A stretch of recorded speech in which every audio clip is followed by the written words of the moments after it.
दिन भर के सह प्रायोजक हैं रवि ट्रेडिंग कंपनी। साईं प्रणाम। सिटी वन में आपका स्वागत है। आप देख रहे हैं दिन भर। मैं हूं आलोक सिंह। आगे बढ़ने से पहले वैश्विक महामारी कोरोना संक्रमण से बचने के लिए सिटी वन परिवार की तरफ से दर्शकों से एक अपील। सोशल डिस्टेंसिंग का पालन करें, घरों में रहें और सुरक्षित रहें।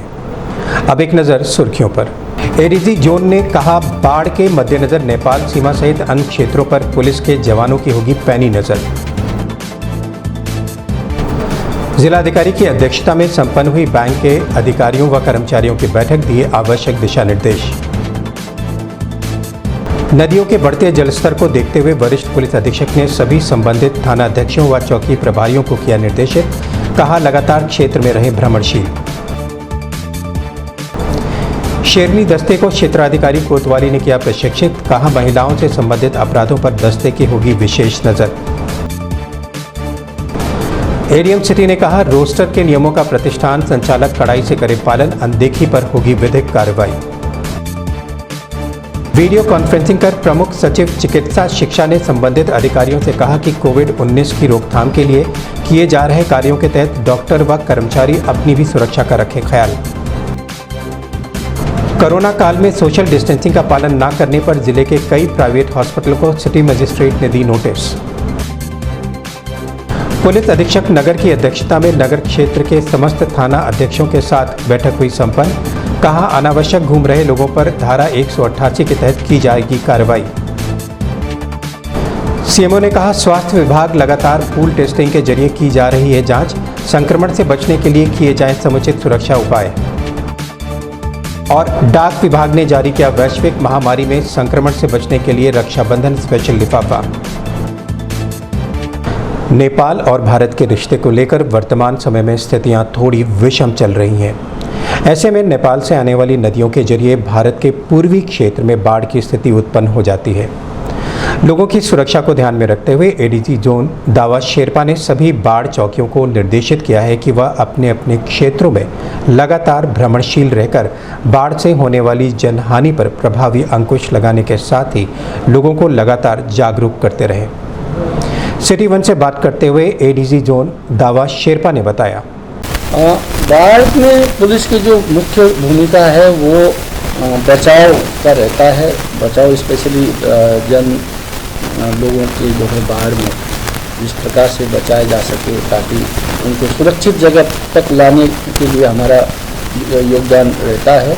तो इसमें हमारे पास फ्लड कंपनीज के प्लेटून्स हैं, जगह जगह इनको रखा गया है। जहाँ कहीं भी बाढ़ की स्थिति है वहाँ उनको भेज के गांव के लोगों को नाव से सप्लाई देना हो या उनको वहाँ से निकाल के कहीं सुरक्षित जगह में पहुँचाना हो, ये काम पुलिस के द्वारा की जा रही है। पानी की जो है बाढ़ की जो नेपाल द्वारा छोड़े जाने की बात है, अब वो तो नेचुरल बारिश है, बरसात में जो नदी है तो नदी को कोई रोक तो पाएगा नहीं, है ना। लेकिन उससे बचने बचाने में हमारा योगदान विशेषकर जनहानि ना हो उसके लिए विशेष रूप से हमारी तरफ से प्रयास है। जिलाधिकारी सभागार में जिलाधिकारी के विजेंद्र पांडेन की अध्यक्षता में सभी बैंकों के अधिकारियों के साथ बैठक की गई। बैठक के दौरान सभी संबंधित अधिकारियों से जिलाधिकारी ने कहा कि शासन द्वारा चलाई जा रही विभिन्न योजनाओं के संबंध में किसानों को दी जाने वाले ऋण का भुगतान अति शीघ्र किया जाए, जिससे किसानों को खेती करने में किसी प्रकार की कोई असुविधा ना हो। साथ ही सरकार द्वारा ब्याज माफ़ी के संबंध में किए गए घोषणाओं पर अमल करते हुए ब्याज को पूर्ण रूप से माफ़ किया जाए। इस दौरान सीडीओ हर्षिता माथुर सहित विभिन्न बैंकों के अधिकारी व कर्मचारी मौजूद रहे। बना जाएगा और ये बैंक की जिम्मेदारी होगी। इस आधार पे बाद में तो फिर बैंक को भी क्या 31 जुलाई के पहले वहाँ जमा करना होगा या कंपनी को? 31 जुलाई तक वो प्रीमियम तक उनको भी जो पूछना था वो पूछ लिया है। बैंक किसानों को भी जो लिख कर देना था वो लिख कर दे दिया। बाकी अब जो बचे हैं उनका तो सर वो अनिवार्य आधार पर प्रीमियम कटेगा उनके जो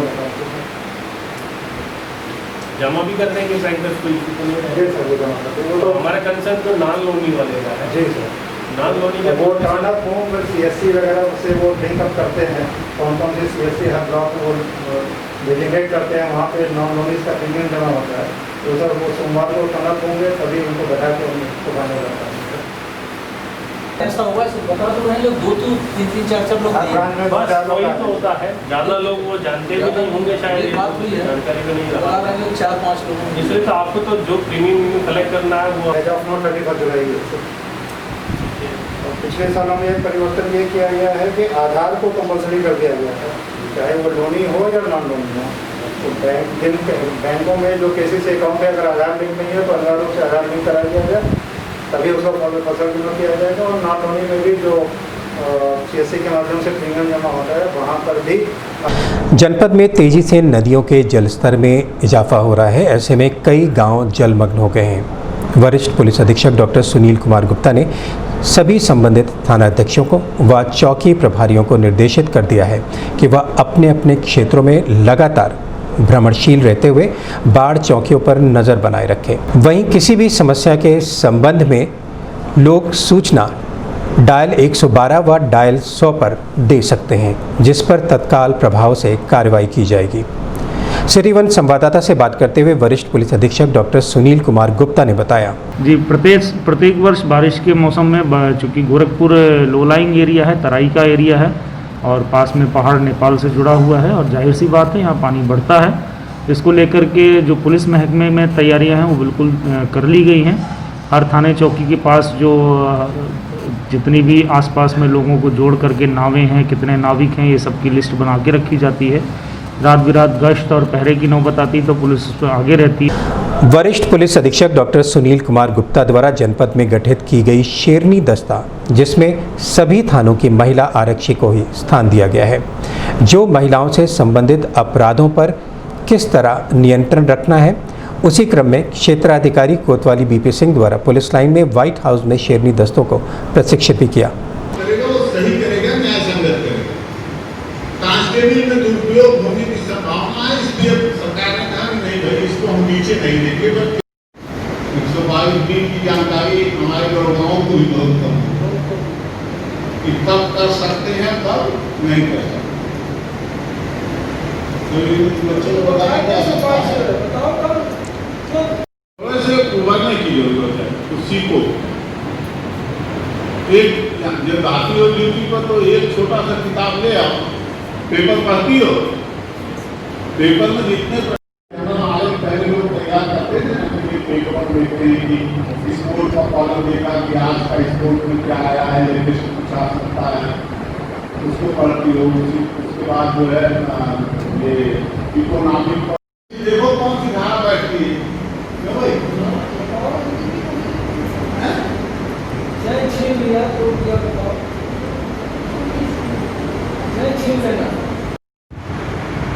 दैनिक जागरण पेपर में देखो हमेशा निकलता है सुप्रीम कोर्ट, हाई कोर्ट के फैसले, उन फैसलों को पढ़ो नजीर।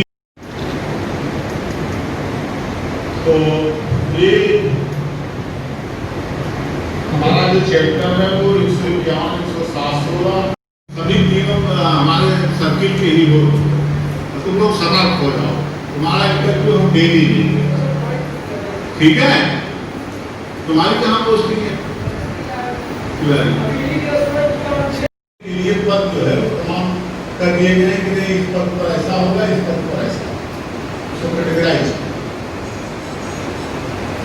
कितने लोग पास किताबें हैं, CRPC कितने पास किताबें, जिसमें पूरा एकदम 13 फैला रखा है, सब गाड़ी चालान कर रखा है, इनको बंद कर दिया, उनको ये कर दिया, आता रहता है। आप लोगों को भी शौक लगनी चाहिए ना। अगर किसी ने किसी की चैन तोड़ दी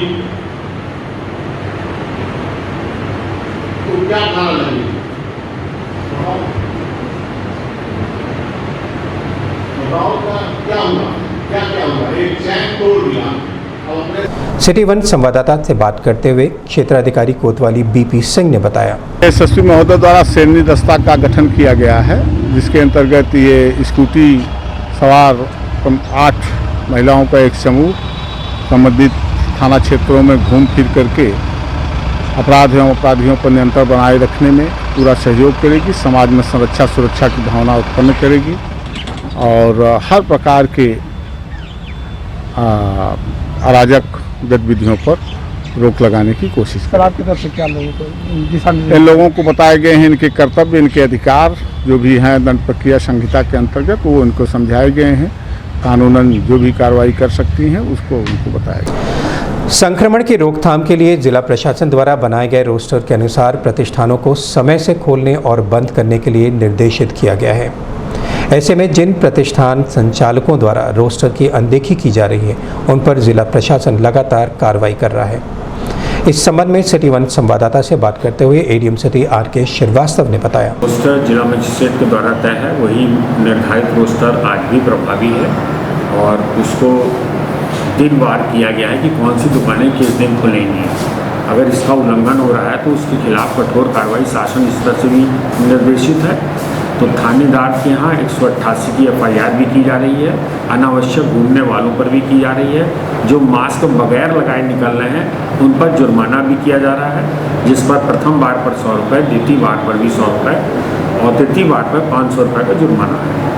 घूम के मजिस्ट्रेट ये जुर्माने लगा रहे हैं और कुछ ऐसी दुकानें जहाँ सोशल डिस्टेंस मेंटेन नहीं किए गए हैं वो सील की गई हैं और की भी जा रही है। वीडियो कॉन्फ्रेंसिंग कर प्रमुख सचिव चिकित्सा शिक्षा रजनीश दुबे ने Gorakhpur NIC video conferencing hall में संबंधित अधिकारियों से कहा कि मेडिकल कॉलेज सहित अन्य अस्पतालों में किए जा रहे कोविड-19 की रोकथाम के क्रम में लगातार कार्य किए जा रहे हैं। ऐसे में संक्रमित के इलाज में किसी प्रकार से कोई लापरवाही न बरती जाए और इलाज करने वाले डॉक्टर व कर्मचारी भी अपने आप को समुचित सुरक्षा उपकरणों के साथ सुरक्षित रखें। इस दौरान बीआरडी मेडिकल कॉलेज के प्राचार्य डॉक्टर गणेश सहित अन्य संबंधित अधिकारी मौजूद रहे। तो वो तीन तो इन्हीं में ऐड हो रहे हैं। तो हम लोग बीएचपी पर एक तरह से 800 कर रहा है पर डे, इसका मतलब ये होगा आईएमएस बीएचपी। तो हमसे पेंडिंग सैंपल है, नुकसान हो रहा है, वो काम भी अच्छा हो जाएगा। संख्या तो बढ़ेगी, इतना आप कर लीजिए, उसके बाद हम लोग नए तरह से चालू करेंगे।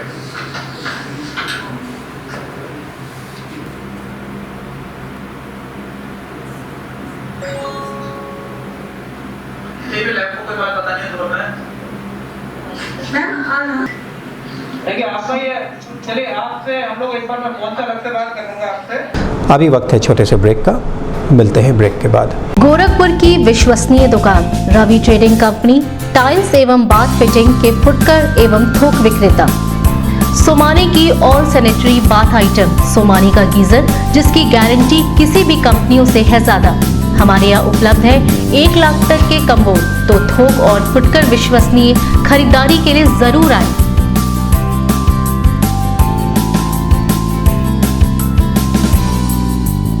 Ravi trading company, mobile number 9450144390। हर खरीद पर पाएं आकर्षक छूट, साथ में फाइनेंस की सुविधा भी उपलब्ध। जनपद वासियों से जिला प्रशासन और पुलिस प्रशासन की तरफ से ये अपील है कि वो आवश्यक कार्य के ही लिए, जो अति आवश्यक कार्य है केवल उसके ही लिए परमिशन लेके निकलें और गैर जरूरी कार्य के लिए अपने घरों से न निकलें। मास्क का प्रयोग करें और अपने हाथ साबुन से धोते रहें समय समय पर। नाक, मुंह और आँखों को मत छुएं, वो अच्छी तरह से सैनिटाइज करने के बाद ही छुएं ताकि ये संक्रमण फैल नहीं पाए। सर मानसून भी आ गया है और लगातार सर संक्रमण का ग्राफ तेजी से बढ़ रहा है सर, उसकी रोकथाम के लिए किस तरह? मानसून तो नेचुरल है, वो तो आना ही है और आया भी है, समय से आया है और बल्कि कुछ समय पहले ही आ गया है और संक्रमण को रोकने का सब भरसक प्रयास किया जा रहा है। शासन और जिला प्रशासन के जो भी निर्देश हैं उनका पालन किया। लोगों से अपील यही है कि कृपया अनावश्यक और छोटे मोटे कामों के घर से बाहर ना निकलें। आपकी जो किराना, फल, सब्जी की व्यवस्था है उसको पहले से होम डिलीवरी करा दिया गया है। इसके अलावा कई नंबर से आपको सर्कुलेट कर दिए गए हैं। मेडिसिन के लिए भी नंबर सर्कुलेट कर दिए गए हैं। मतलब मैक्सिमम चीज़ें जो आपकी ज़रूरत की हैं वो होम डिलीवरी के माध्यम से आपको मिल सकती हैं। तो इसीलिए बहुत ज़रूरी कोई आवश्यक काम, कोई मेडिकल इमरजेंसी हो या कोई ऑफिशियल काम हो तभी आप अपने घर से बाहर निकलें। अगर घर में रहेंगे और पर्याप्त जो मेजर्स बताए गए हैं उनका आप पालन करेंगे तब इस बीमारी से आप बच सकते हैं। तो मेरा सबसे अनुरोध ये है कि अपने घर में रहें और सतर्क रहें। लगातार कोरोना संक्रमण को बढ़ते मद्देनजर रखते हुए जिला प्रशासन द्वारा ये कदम उठाया गया है कि दुकानें रोस्टर वाइज खुलेंगी और बाकी जिला प्रशासन घर घर जाके लोगों से, यहाँ तक कि माइक से अनाउंस करके कि लोग सोशल डिस्टेंसिंग मेंटेन करें, बेवजह घरों से बाहर ना निकलें और इस समय तो बिना मास्क लगाए हुए अगर शहर में लोग घूमते नज़र आएंगे तो चालान भी किया जा रहा है। निवेदन करना चाहूँगा, अपील करना चाहूँगा कि वो सोशल डिस्टेंसिंग, मास्क पहनना और बार बार हाथ धोना, ये 3 फार्मूले अवश्य पालन करें। इसमें कतई कोताही ना करें। अगर ये आप नहीं पालन करते हैं तो आप किसी भी व्यक्ति से संक्रमण पा सकते हैं या किसी भी व्यक्ति को आप संक्रमित हैं तो दे सकते हैं, क्योंकि 90% लोग एसिम्प्टोमेटिक होते हैं, तो लोगों को ये नहीं पता होता कि कौन संक्रमित है कौन नहीं है। तो अगर हम इन 3 चीज़ों का अच्छे से पालन करें, जो हमारी रिक्वेस्ट भी है पूरी जनता से गोरखपुर की, तो संभवतः एक केस से दूसरे केस का जो चेन चलता है, हम उस चेन तोड़ने में सफल हों। आम जनमानस से अपील है कि सोशल डिस्टेंसिंग मेंटेन करें, मास्क अवश्य लगाएं और अनावश्यक रूप से शहर में न निकलें और अपने और अपने परिवार की सुरक्षा। मैं गोरखपुर के जनपद के निवासियों से यही अपील करूंगा कि इस कोविड महामारी में बचाव ही एकमात्र विकल्प है और यदि हम अपने को सुरक्षित रखेंगे तो यह संक्रमण नहीं फैलेगा। इसके लिए हमको जो भी सरकार की तरफ से या हमारे प्रशासन की तरफ से जो भी गाइडलाइनें मिल रही हैं उनका हमको पालन करना होगा। सिटी1 चैनल के माध्यम से गोरखपुर जनपदवासियों को संदेश देना चाहता हूं कि कोरोना चूँकि वैश्विक महामारी का रूप ले चुका है और अपने जनपद गोरखपुर में भी इसका आंकड़ा 1200 के पार कर चुका है। इसलिए इससे बचने का यही एक तरीका है कि हम अपने आप को सोशल डिस्टेंसिंग का पालन करें, मास्क लगा करके रखें और हर समय अंतराल पर हाथ धोते रहें, सैनिटाइज़र का प्रयोग करें। समुचित इलाज इसका वैक्सीन ही है, जो कि इस समय शोध का विषय है। वैक्सीन आने में कुछ समय लग सकता है, अतः हम अपने आप को सुरक्षित रखें, अनावश्यक घर से बाहर न निकलें, भीड़ भाड़ के जगहों पर न जाएं, अपने शरीर की प्रतिरोधक क्षमता बढ़ाने के लिए ताज़े हरे फल सब्जियों का प्रयोग करें। नमस्ते, मैं हूं दिया मिर्जा। आप देख रहे हैं गोरखपुर का नंबर 1 चैनल सिटी1। आप देख रहे हैं गोरखपुर का नंबर 1 चैनल सिटी1। हाय, मैं हूं ईशान और आप देख रहे हैं गोरखपुर का नंबर 1 चैनल सिटी1। आप देख रहे हैं गोरखपुर का नंबर 1 चैनल सिटी1। मैं हूं दिव्या दत्त। हेलो गाइस, मैं दिलजीत दोसांझ। आप देख रहे हैं सिटी1 गोरखपुर का नंबर 1 चैनल। हेलो एवरीबॉडी, मैं हूं कृष्णा अभिषेक और आप देख रहे हैं गोरखपुर का नंबर 1 चैनल सिटी1। Hi Manmeet with Amit bros और आप देख रहे हैं गोरखपुर का नंबर 1 चैनल सिटी1 चैनल। ब्रेक के बाद आपका स्वागत है। आइए देखते हैं दिन भर। कोरोना महामारी से बचाव को लेकर जिला प्रशासन द्वारा प्राइवेट हॉस्पिटलों के लिए गाइडलाइन जारी की है। उसके बावजूद प्राइवेट हॉस्पिटलों के लोग सोशल डिस्टेंसिंग व जिला प्रशासन के गाइडलाइन की धज्जियां उड़ा रहे हैं, जिसको लेकर सिटी मजिस्ट्रेट ने प्राइवेट हॉस्पिटलों को नोटिस जारी कर जवाब मांगा है। सिटी1 संवाददाता से बात करते हुए सिटी मजिस्ट्रेट अभिनव रंजन श्रीवास्तव ने बताया कि सोशल डिस्टेंसिंग नॉर्म्स का पालन हो रहा है कि नहीं, उसके लिए मेरे द्वारा प्रतिदिन भ्रमण किया जाता है। तो इसी क्रम में जो प्राइवेट हॉस्पिटल्स हैं उनका भ्रमण किया गया। तो भ्रमण में यह पाया गया कि प्राइवेट हॉस्पिटल्स ऐसे बहुत सारे हैं जिसमें सोशल डिस्टेंसिंग नॉर्म्स का पालन नहीं हो रहा है। कई ऐसे हॉस्पिटल्स हैं जिसमें अंदर तो अपने पेशेंट्स को सही से बैठा ले रहे हैं, पर बाहर पेशेंट्स की बहुत ज़्यादा भीड़ लगी हुई है और उनको ना कोई बैठने की व्यवस्था है, ना कोई बैठने की जगह है। इसके अलावा कई ऐसे हॉस्पिटल जहाँ अंदर भी कोविड हेल्प डेस्क नहीं बनी हुई है या पेशेंट्स जो अंदर हैं वो सही से पर्याप्त दूरी बना के नहीं बैठे हुए हैं। हॉस्पिटल में भी मास्क का उपयोग नहीं हो रहा है या सैनिटाइजर का उपयोग नहीं हो रहा है। तो ऐसे हॉस्पिटल्स को चिन्हित किया गया है और ऐसे लगभग 4 या 5 हॉस्पिटल्स को नोटिस भेजी गई है। नोटिस में बेसिकली यही कहा गया कि उनको ये कारण स्पष्ट करना है कि क्यों ना इनके विरुद्ध जो कोविड का एक्ट है, इसके अलावा जो महामारी एक्ट है और जो भी अन्य प्रावधान है IPC और CRPC के, उस पर कार्रवाई ना कर दी जाए, क्योंकि उनके द्वारा समय समय पर जो शासन प्रशासन द्वारा बताया जा रहा है गाइडलाइंस कि उनको सोशल डिस्टेंसिंग नॉर्म्स का पालन करना है, अपने मरीजों को भी पर्याप्त दूरी बनाए रखनी है, जो मरीज के साथ लोग दिखाने आते हैं उनको भी पर्याप्त दूरी बनवा के बैठवाना है और अपने यहाँ ऐसी व्यवस्था सुनिश्चित करनी है कि जो भी लोग हैं उनको वो आराम से अपने पेशेंट्स को दिखा सकें और पर्याप्त रूप से जो गाइडलाइंस उसका पालन भी हो सके, ये भी उनको सुनिश्चित करना है। उनकी जिम्मेदारी सिर्फ हॉस्पिटल के अंदर नहीं है, हॉस्पिटल के बाहर पेशेंट्स भीड़ लगाते हैं या अनावश्यक रूप से गाड़ियाँ वहाँ पे खड़ी करके रोड जाम की स्थिति होती है, इसमें भी उनकी जिम्मेदारी है। तो यही सब चीज़ें देख के संज्ञान में लेकर उनको नोटिस भेजा गया है, उनके जवाब की प्रतीक्षा की जाएगी। अगर उनका जवाब संतोषजनक नहीं मिलता है तो उनके खिलाफ भी कार्रवाई की जाएगी। वरिष्ठ पुलिस अधीक्षक डॉक्टर सुनील कुमार गुप्ता के निर्देशानुसार पुलिस लाइन सभागार में पुलिस अधीक्षक नगर डॉक्टर कौस्तुभ की अध्यक्षता में सभी थानाध्यक्षों के साथ बैठक की गई। बैठक के दौरान पुलिस अधीक्षक नगर ने सभी हॉटस्पॉट क्षेत्रों, संक्रमित लोगों, उनके परिवारों की जानकारी प्राप्त कर सभी थानाध्यक्षों से कहा है कि हॉटस्पॉट एरिया में अनावश्यक घूम रहे लोगों पर धारा 188 के तहत कार्रवाई एवं बिना मास्क लगाए लोगों का चालान किया जाए। इस दौरान एडीएम सिटी आर.के. श्रीवास्तव, क्षेत्रीय अधिकारी कैंट सुमित शुक्ला सहित नगर क्षेत्र के सभी थानाध्यक्ष मौजूद रहे। इसीलिए हमें एक नोडल अधिकारी बनाने की आवश्यकता पड़ी। आप सब में से कईयों को मैं जानता ही हूँ, कि आप सब काफ़ी जिम्मेदार हैं, तो उस जिम्मेदारी का एहसास करते हुए आपको इस बात को गंभीरता से देखने की जरूरत है। कोई दिक्कत हो मुझे बताइएगा। अब आपके माध्यम से अगर थाने पे हमें करवाना हो कि भाई हम इस तरह से क्वारंटीन बैरक बनवा लें या लोगों के आवागमन में या कोविड टेस्ट काम कर रहे हैं कि नहीं, तो आप कोविड के अधिकारी आपको दिन में मात्र 10 मिनट समय देना। शासन का आखिरी हथियार आपको जो लोगों तक पहुंच सकता है, सुरक्षित रोक।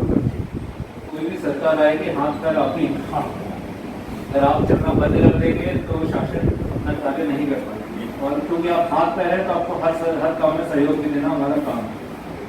तो मूड अपना पॉजिटिव रखें, क्योंकि जानकारी से ही आप इसको हरा सकते हैं। जनपद में कोरोना संक्रमित संख्या में हो रहे तेजी से वृद्धि को देखते हुए मंडलायुक्त एवं जिला अधिकारी द्वारा संबंधित अधिकारियों के साथ बैठक कर निर्देशित किया गया है कि पूल टेस्टिंग कर बड़े पैमाने पर जांच किया जाए। साथ ही संक्रमण से ग्रसित मरीज को क्वारंटाइन सेंटर अलग अलग जगह बनाया गया है, जिससे संक्रमित को किसी प्रकार की कोई असुविधा ना हो। इस संबंध में सिटी 1 संवाददाता से बात करते हुए सीएमओ डॉक्टर श्रीकांत तिवारी ने बताया, केसेस बढ़े हैं और इधर कुछ ज़्यादा ही बढ़े हैं। उनको होम क्वारंटाइन की जब से सुविधा मिली है तब से फैसिलिटी क्वारंटाइन में हमारे डिस्चार्ज हो गए हैं, भीड़ कम हो गई है। अब प्रॉब्लम हो रही है L2 फैसिलिटी और L3 फैसिलिटी की। गोरखपुर में L3 फैसिलिटी, L2 फैसिलिटी हमारी BRD मेडिकल कॉलेज था, जो केसेस की वजह से 4-5 जिलों के केसेस आने की वजह से इस समय भरा हुआ चल रहा है। तो उसके तहत कमिश्नर सर, DM सर ने एक बैठक की हम लोगों के साथ, और हम लोगों ने एक अलग L2 facility 100 bed TB hospital 80 bed का बना लिया है। तो इसलिए गोरखपुर को कोई ऐसी दिक्कत नहीं हो रही है कि कोई व्यक्ति अगर सीरियस हो रहा है, सांस ज़्यादा फूल रही, तो उसको हम एडमिशन नहीं दे पाएंगे। हमारे यहाँ बेड सभी खाली हैं, वहाँ हम एडमिशन दे देते हैं। हम लोगों ने ये भी प्रयास किया है कि जो हमारे अच्छे नर्सिंग होम हैं, जो सेपरेट कोविड फैसिलिटी चला सकते हैं, उन्हें भी L2 लेवल का हॉस्पिटल बना दिया जाए, जिससे जो पेइंग कैपेसिटी है, जिनकी शासन ने भी निर्धारित किया धनराशि, उस धनराशि के तहत जो अगर वहाँ जाना चाहते हैं तो हम उन्हें वहाँ भेज दें। उसमें फातिमा हॉस्पिटल 25 बेड का चालू भी हो गया है, और अभी हम 2-3 हॉस्पिटल्स 2-3 दिन में ही और चालू कर देंगे, जिससे कि ये दिक्कत ख़त्म हो जाएगी और लोगों को इससे राहत मिलेगी। वैश्विक महामारी को देखते हुए व लोगों की सुरक्षा के साथ ही रक्षाबंधन के त्यौहार को ध्यान में रखते हुए डाक विभाग ने स्पेशल वाटरप्रूफ लिफाफा बनाया है। इस लिफाफे पर पानी का कोई प्रभाव नहीं रहेगा, साथ ही इसके अंदर रखे हुए सामान भी पूरी तरह से सुरक्षित रहेंगे। प्रधान डाकघर गोरखपुर में इस लिफाफे की बिक्री शुरू कर दी है, जहां खरीदार भी बड़ी संख्या में इस लिफाफे को पसंद कर रहे हैं। वहीं इस लिफाफे में रक्षाबंधन रखने के बाद इसे सैनिटाइज और लेते वक्त भी सैनिटाइज किया जा सकता है, जिससे लेने और देने वाले दोनों ही संक्रमण से बच सकें।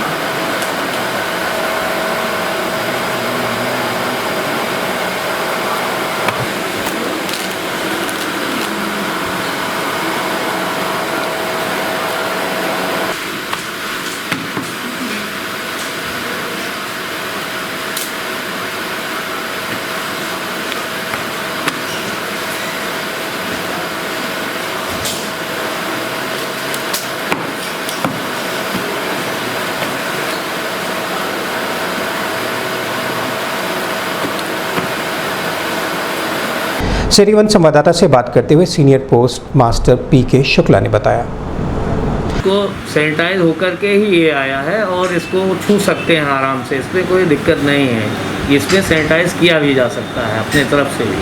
सर, इस लिफाफे की खासियत क्या होगी, क्या कॉस्ट होगा, कैसे लोग इसको इस्तेमाल करेंगे? कास्ट इसकी एक लिफाफे की कीमत 10 रुपये है और 10 रुपये में इसमें ख़ास तौर से तो ये वाटर रेजिस्टेंट है, जिसमें पानी का असर नहीं है, भीगने से बचाव हो सकता है।